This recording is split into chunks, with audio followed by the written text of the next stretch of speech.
నమస్తే అండి. సోమశేఖరం సార్. అయితే అసలు మొదటిసారిగా అమ్మవారి పాదాన్ని మీరే చూసారు. మీకే కనిపించిందంటూ కూడా చెప్తున్నారు. అసలు చూడగానే మీకెలా అనిపించింది? అసలు ఏం జరిగిందసల? ఆ రోజు పడి పూజకెళ్ళొచ్చాం సార్. 9:30 టైంలో మేము పడి పూజకి బయలుదేరాము. డోర్స్ దగ్గరికేసినాం. డోర్లు చాలా వెయిట్ ఉంటాయి. పిల్లలు నువ్వు దుబ్బి బయటికి లోపలికి వచ్చేంత దూరం ఉండే చాలా వెయిట్ ఉంటాయి డోర్స్. దగ్గరికేస్తే మేము తీయడానికి కూడా 2 సెకండ్లు పడతది. పడి పూజకెళ్ళాము. పడి అయిపోయిన తర్వాత అల్పారం చేసేసి స్వాములం వచ్చినాం. అందరు నలుగురం స్వాములం వచ్చినాం ఫస్ట్. ఫస్ట్ ఇద్దరు స్వాములు ఏం చేశారంటే డోర్ ఓపెన్ చేసారు. మేము ఎప్పుడు గత కొన్ని సంవత్సరాల నుంచి డోర్లు క్లోజ్ ఉన్నప్పుడు మేము డోర్ లాక్ చేస్తాం. సప్పట్లు కొట్టి డోర్ ఓపెన్ చేస్తాం. ఏమన్నా ఉంటే గిన వెళ్ళి ఆ ఉద్దేశంతో మేము వచ్చినామన్న నమ్మకాన్ని ఇట్లా లాక్ చేస్తాం అన్నమాట. మా స్వామి ఏం చేసిండు, ఒక స్వామి దాని ముందు ఓపెన్ చేసిండు. సో డైరెక్ట్ దర్శనం భయపడి బయటకు వచ్చేసిండు. స్వామి అనగానే నేను వచ్చేసాను. చూసినాక ఒక రకమైన వైబ్రేషన్ ఉంది. 2 నిమిషాలు మాకంతా గూస్ బంప్స్ వచ్చేసినాయి. 5 నిమిషాలు కూర్చుండిపోయాను. మాకు అర్థం కాలే ఫస్ట్. ఇప్పుడు జరిగిన సంఘటన ఇది. ఇంకోటి ఏంటంటే పోయేటప్పుడు బండారు కానీ అంటే బండారు అంటే పసుపు ఎక్కడ లేకు క్లీన్ నీట్ ఉంటుంది, అంతా నీట్ చేస్తాం ఎప్పుడు కూడా మేము.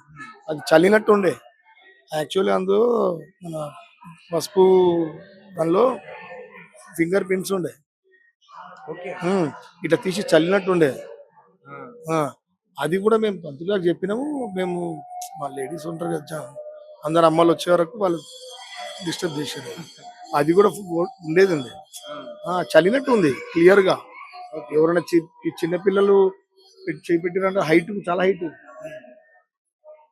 ఓకేనా స్వామి, చలినట్టు ఉంది. ఫస్ట్ మేము భయమైంది స్వామి. 5-10 నిమిషాలు మాకు అర్థం కాలేదు. స్వామికి వెంకటరమణ స్వామికి పొన్న వెంకటరమణ గారికి ఫోటో షేర్ చేసినాం, వాట్సాప్ చేసినాం. ఏం అర్థం కాలేదు ఫస్ట్. ఇదేం వైరల్ చేయకుండా అని చెప్పినాం. ఫస్ట్ ఏంటి తెలుసుకోవాలి కదా మనకు కూడా క్లారిటీ. మాకైతే ఆ వైబ్రేషన్ కనిపించింది. మనం చెప్తే కూడా పబ్లిక్ అర్థం కావాలి.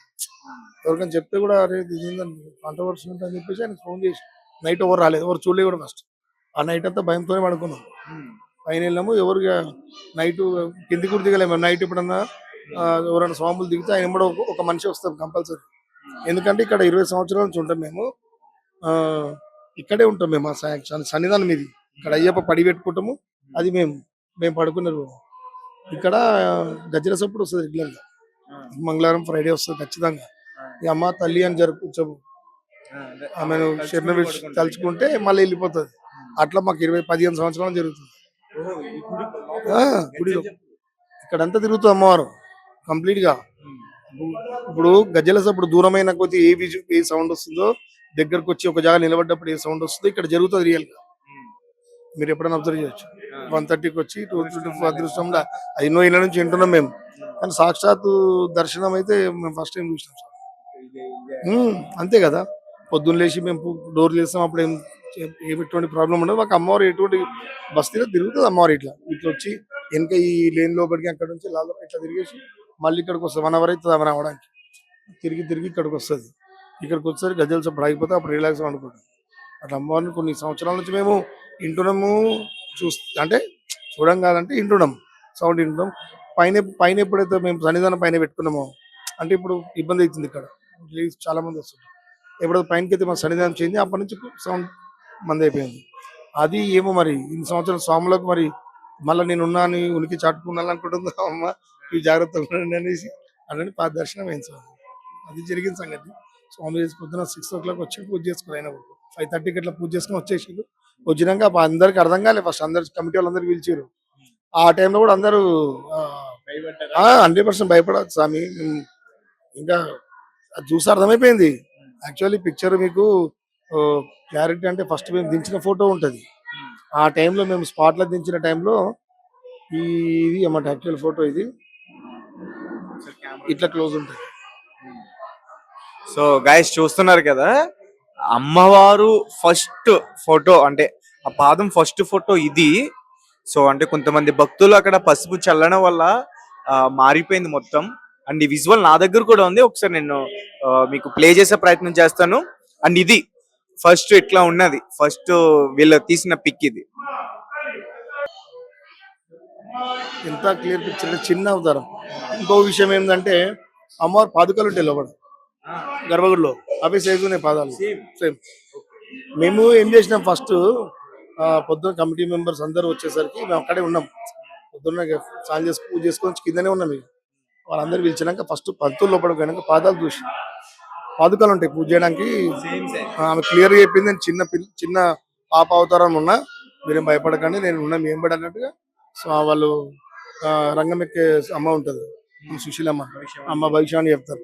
ఆమెను తీసుకొచ్చి ఆమె 2 సెకండ్లు వచ్చేసింది. ఇవన్నీ మేము అంటే సాక్షాత్ మేము చూసినాం లైవ్ దగ్గర నుంచి. అది చెప్తుంటే మాకు ఇట్లా అవుతుంది. అది జరిగిన విషయం అది సార్.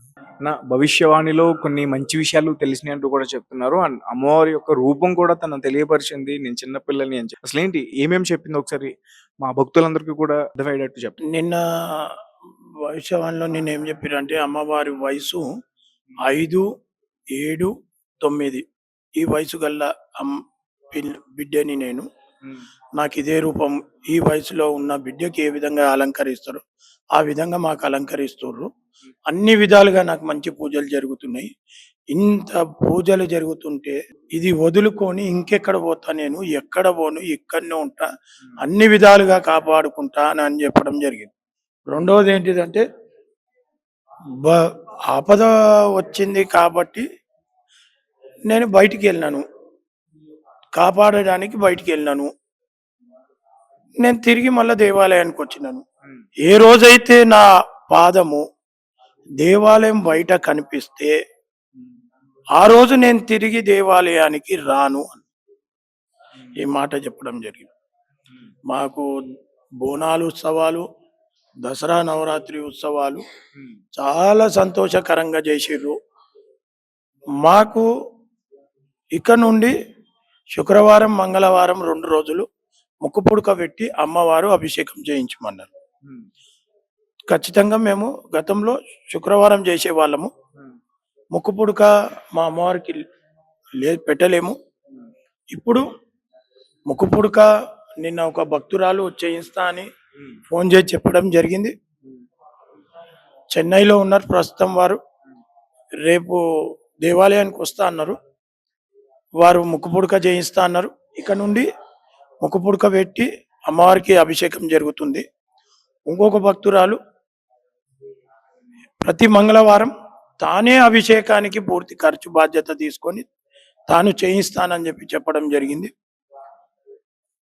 భక్తులు ముందుకొస్తారు. అమ్మవారు కోరిన కోరికలన్నీ కూడా చేయడానికి సిద్ధంగా ఉన్నారు.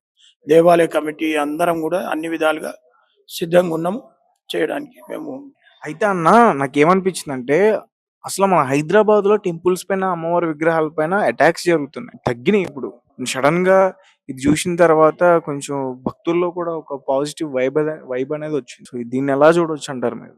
నల్లపోచమ్మ అమ్మవారు అంటే శివునికి పార్వతి అమ్మవారికి మొదటి సంతానం.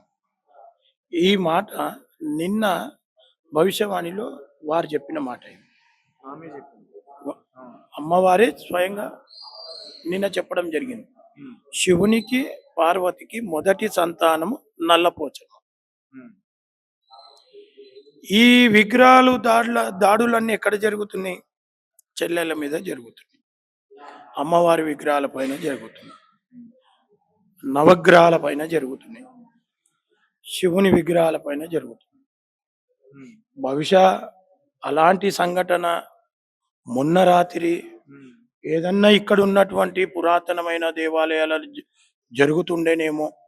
అందుకోసమే ఈ అమ్మ నల్లపోచమ్మ ఆ ఆపదని కాపాడడానికి, హిందువుల మనోభావాలు కాపాడడానికి బయటికి రావచ్చు. అలాంటి ఎందుకంటే ఇక్కడ గతంలో ఇక్కడనే రక్షాపురంలో జరిగింది. ఇప్పుడు ఈ పక్కనే పురాతనమైన వెంకటేశ్వర స్వామి దేవాలయం ఉన్నది, శివాలయం ఉన్నది, లాల్ దర్వాజా మహంకాళి దేవాలయం ఉన్నది. దాడి చేసే వాళ్ళ ఉద్దేశము మతానికి, ఒక మతాన్ని కించపరిచే విధంగా, ఒక మానవభావాలను దెబ్బతీసే విధంగా వాళ్ళు దాడి చేస్తారు. అలాంటిది ఏదైనా చేస్తాను వాళ్ళ ఒక ప్లాన్ ఉండొచ్చు. అలాంటి దుష్ట శక్తులని అంచివేయడానికి మా అమ్మవారు బయటికి వెళ్ళి ఉండొచ్చు. ఆపద అంటే అది గిట్ట కావచ్చు. ఇప్పుడైతే కరోనా లేదు, ఎటువంటి వైరస్ లేదు, ఏ ఆపద నుంచి కాపాడుతుంది పాత బస్తిలా? హిందూ దేవాలయం పైన మరొకసారి ఏదైనా జరగాల్సింది కాపాడడానికి బయలుదేరింది అనుకోవచ్చు. అసలేంటి ఇప్పుడు ఆ మీరు మొత్తం కూడా అది ప్రతిష్ఠ చేయడానికి కూడా సిద్ధమయ్యారు. చాలా పెద్ద పెద్ద మొత్తంలో అంటూ కూడా చెప్తున్నారు. ఏంటి ఎప్పుడు స్టార్ట్ చేస్తున్నారు? యాక్చువల్గా మేము రేపు ప్రతిష్ట అనుకున్నాము. మా అమ్మవారి దేవాలయము విగ్రహ ప్రతిష్టాపన హంపి విరూపాక్షి విద్యారణ్య భారతి వారు స్వామీజీ గారు చేశారు. మాకు 4-5 రోజుల నుంచి స్వామీజీతో ప్రయత్నం చేస్తున్నాం. అందుబాటులో లేరు.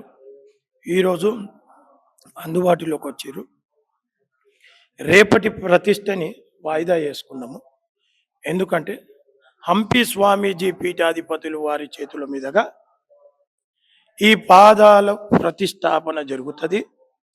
అంగరంగ వైభవంగా ఇంకొక ఉత్సవాన్ని ఇంకొక పండుగ రూపంగా పాత బస్తీ మొత్తం కదిలొచ్చే విధంగా ఈ ప్రతిష్ఠించడం జరుగుతుంది. స్వామీజీ గారు త్వరలో ఒక 2-3 రోజుల్లో మంచి దినము, మంచి గడియలు